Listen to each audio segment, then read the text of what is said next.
On today's World Insight, American companies descend on the China Development Forum. We speak to Steve Orlins, president of the National Committee on U.S. China Relations, to gauge the future of American business in China.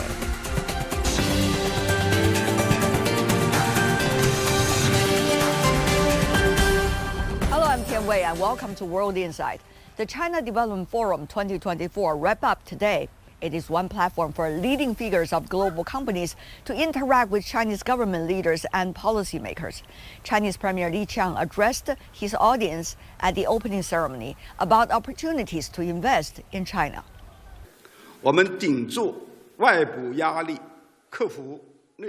Despite external pressure and internal difficulties, we successfully accomplished the main targets and tasks of economic and social development this year. Economic recovery continued to strengthen, and new industries, new models and new drivers of growth accelerated. Among those in the audience, leading business figures from the U.S., 4 months after the San Francisco meeting between Chinese and the U.S. presidents. So what is the state of the relations now in a year when the world is watching very closely the U.S. election? How are business leaders digesting the changes and keeping trade and investment vibrant? My exclusive interview with Steve Orlins, president of the National Committee on U.S. China Relations. Mr. Orlins, good to see you again. Wonderful to see you again. Wonderful to be back in China. This time, you are also seeing a larger group of American business community representatives coming to Beijing for the upcoming China Development Forum, for example. What are some of the messages you are getting from them? What do you think they are trying to convey here? Well, I think they're trying to learn. There's great concern in the U.S. business community about China's economy, about the investment environment, about should they be expanding? Most of the companies that are coming are already here. They're not companies that are considering coming to China. They're already here in a big way, and they need to decide, do I want to increase investment? So they need to hear from the senior levels of the Chinese government. What are they going to do to deal with some of the issues that foreign businesses are confronting?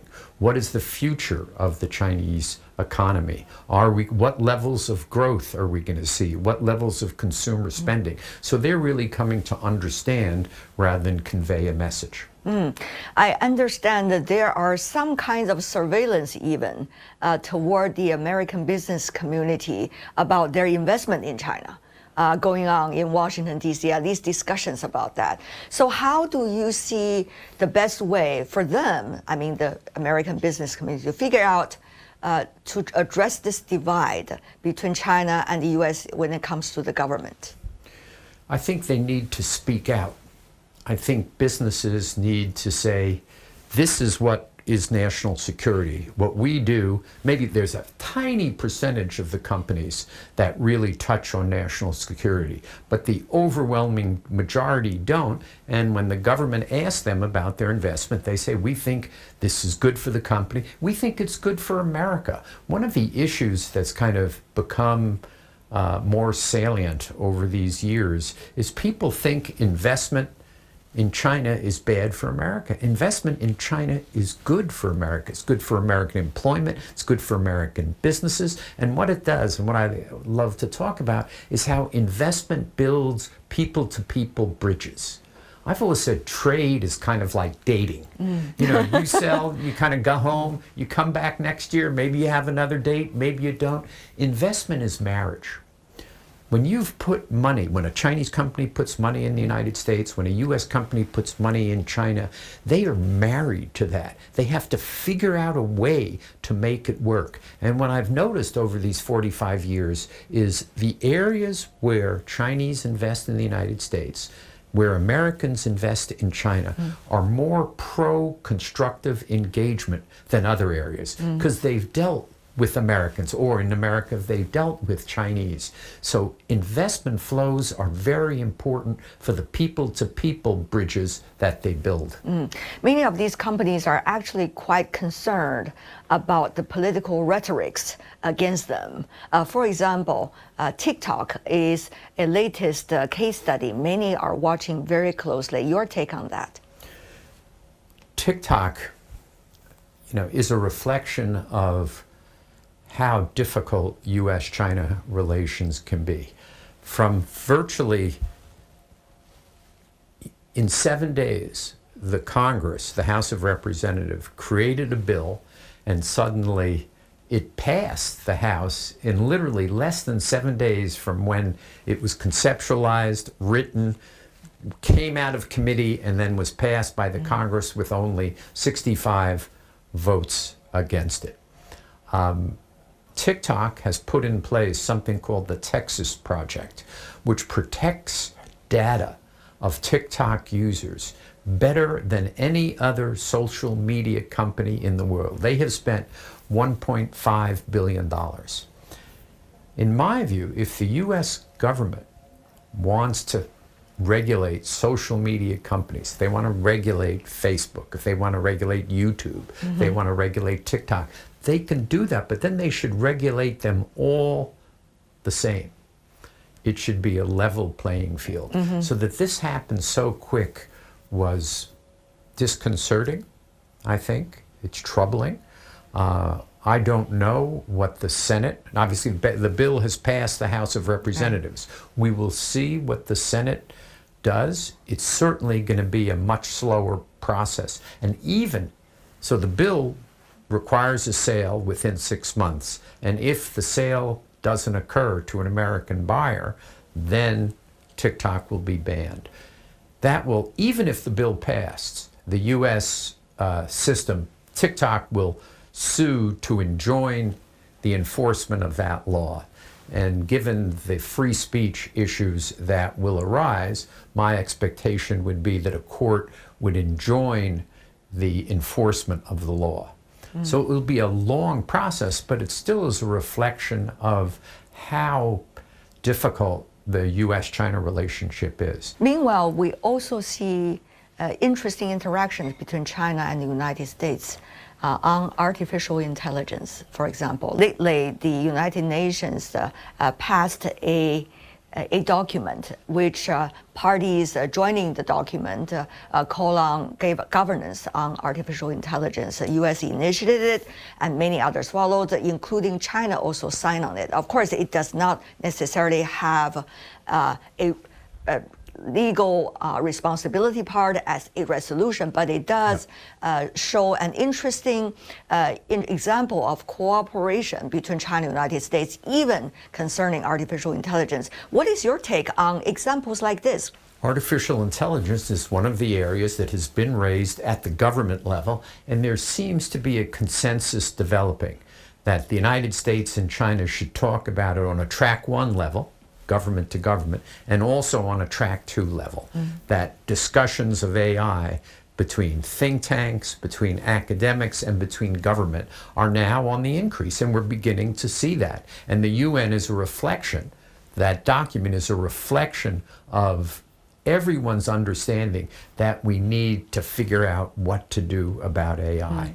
Similarly, we came close in Woodside, in California, when President Xi met with President Biden, to reaching an agreement kind of on how AI is used in military application. I think both sides agree. I think actually everyone agrees we need to put humans in the chain. We can't have AI just launching weapons. And I think the Chinese military, the U.S. military, all agree on that. I think we just need to agree on the language, and that will be a positive thing for the world and for U.S.-China relations and for others who are working on AI. So, I think back to our interview in last year at the CDF and how literally the governments weren't talking. But now we've seen, right after that, we saw a path to San Francisco. So after Wang Yi and Jake Sullivan met in Vienna, they laid out kind of a path to having Xi Jinping and President Biden meet at Woodside in San Francisco, and it worked. So we're now seeing increased discussions at the government-to-government level. We're seeing the establishment of working groups. We're seeing mill-to-mill contact. We're seeing fewer confrontations on the military side. So we've actually, in that 12 months, we've seen significant progress. 1 month, there was no progress. But then after that, we've really had, obviously, it's not where I want U.S. China relations to be. You know, I want a cooperative relationship that helps the peoples of both countries.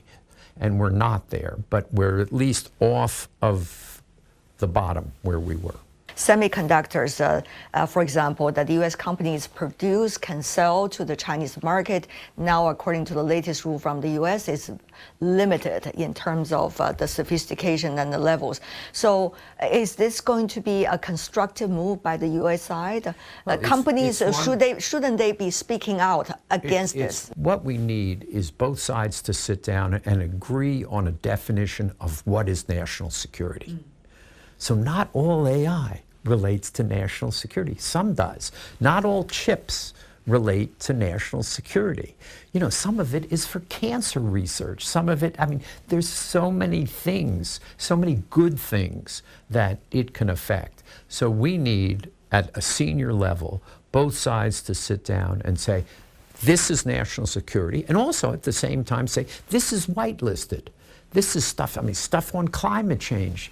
We don't want to be limiting an interchange of either ideas or equipment that can help with climate change. That certainly is not a good thing. But what's happened now is both sides have kind of let national security expand. And it's expanded to the point where it really hurts the average Chinese and the average American. And that's kind of why I continue in my job, because I believe that we need to take care of the peoples of China and the peoples of the United States, and a good, constructive relationship between the United States and China does that.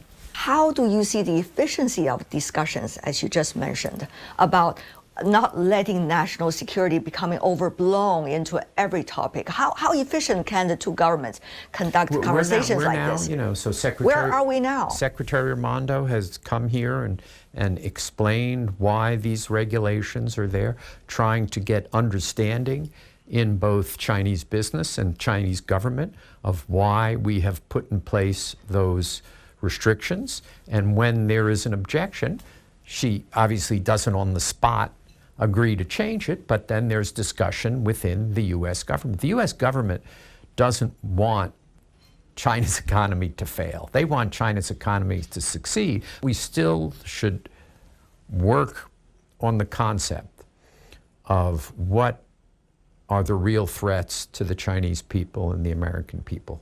Today we saw, you know, a horrible mass murder in Moscow by terrorists.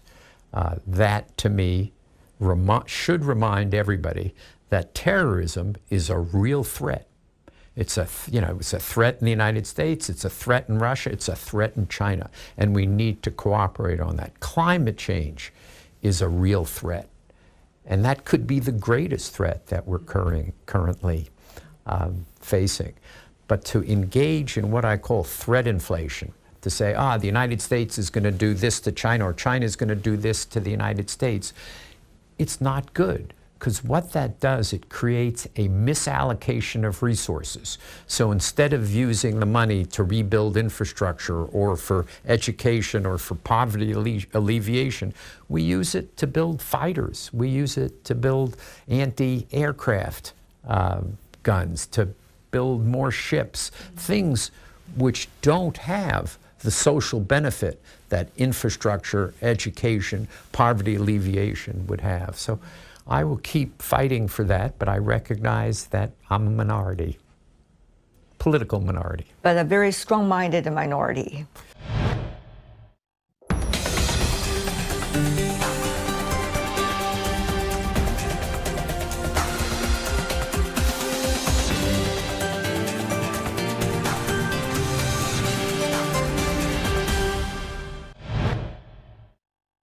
We see the extension of this cooperation agreement between China and U.S. In science and technology. Very quietly. Very quietly. But it is happening. Yes. So how do we interpret the apparent quietness of positive development, if I could use this general adjective, vis-a-vis the noise and the rhetorics related to some of the areas that seem to be blown out of proportion, the issue of national security? Well, I think a positive development in the United States, if you're a politician, you will be attacked. No matter if it benefits the American people, nobody cares. You'll be attacked as being, quote, soft on China. So, to draw a lot of publicity to it is not considered a good thing. In China, similarly, if you're doing stuff that is good for the Chinese people, but it's viewed as pro-American, you're attacked as being the Love America faction. So that's not good. So both sides have this unhelpful view of when there are positive developments, we can't really talk about them because you're going to be attacked. My view is no. I talk about the President Xi, President Biden agreements in Woodside all the time. When people say that we shouldn't have hosted the dinner, people say we shouldn't have hosted the dinner. Well, you were President accused Xi. in the media reports, and it's absurd. Of course we should do. I mean, seriously, every president of China who's set foot in the United States, the National Committee on U.S. China Relations has hosted an event for them, a dinner or a lunch for them. And it's a good thing. It gives the president an opportunity, a platform to talk directly to and the by the way, American that's people. your job, isn't it? Of course, but then I say, the fentanyl agreement, that's just one of the agreements, but the fentanyl agreement. So you say that President Biden and President Xi, attacking me and others, say President Biden and President Xi shouldn't have done that, shouldn't have met. I said, tell it to the parents of a kid who did not die of a fentanyl overdose, that because of what China did as a result of those discussions, American lives are being saved. So I'm perfectly happy to say, that's a great thing. Pandas coming back to the United States is a great thing. Having more government-to-government meetings is a great thing. So, I'm very comfortable with hosting Chinese leaders when they come to the United States. And what we're seeing now in the last several months is more Chinese leaders coming to the United States. Now, there's rarely a week or two that doesn't go by when we don't have a senior Chinese leader. So, the Vice Governor of Shandong was in New York. The Party Secretary of Guizhou, the Mayor of Shanghai is coming. All of these, and this is great because then the American people, the American business community can hear directly from Chinese officials and others what is happening in China. You saw the honeymoon time, and you certainly experienced the downhill time. And now we are seeing some kinds of very gradual recovery or reasoning period of time. So how are you trying to adjust yourself, with all of these different winds coming to different directions? I still think we're in for a difficult time. I think that the environment in both countries are not conducive to having major breakthroughs in U.S. China relations. So we're kind of prepared. I'm very pleased at the progress, but I'm also concerned that this progress could stop. There could be some incident somewhere, who knows where, that could derail the relationship again because, there's not a huge amount of trust and friendship. The days when there was tons of people who were friends of the Chinese leadership or Chinese who were friends of the American leadership are past. So, and to kind of argue for this relationship within the United States is not generally a great thing to do if you're a politician. Similarly, within China, we have problems if you're advocating too strongly for a good relationship with the United States. But having said that, I've seen a lot of friends. I will see more over the next few days, and it heartens me because in the end, a constructive U.S.-China relationship benefits the Chinese people and it benefits the American people. And when I see my friends, I know that they remember that and I remember that. So I want to spend more time in China. And they're working with you? Yes. I think we don't agree. There are times, there are lots of issues we don't agree on. And, it's okay. We're still friends. I mean, you can have a spouse and not agree with your spouse on issues. Doesn't mean you get divorced. It means you work through it, you understand the differences, and there are lots of differences. You talk about people to people a lot. And now we see that is taking place, the people to people interactions going on. But to what extent do you hope it can still be able to soar, at least before the U.S. election? We've seen progress. We've seen an increase in the number of American students that are here. The Chinese students going to the United States seems to have stabilized. It was dropping, it went from 400,000 down to probably closer to 285,000. But that now seems to be stabilizing and picking up again. The Chinese government has very wisely simplified the Ministry of Foreign Affairs has simplified the visa application. It was very complicated, very intrusive. Now it's better. They've granted Europeans visa-free entry. They're moving towards visa-free entry for Shanghai, for Hainan, for other places. That's all beneficial. The 50,000 American students that President Xi wants to come to China over the next 5 years is great.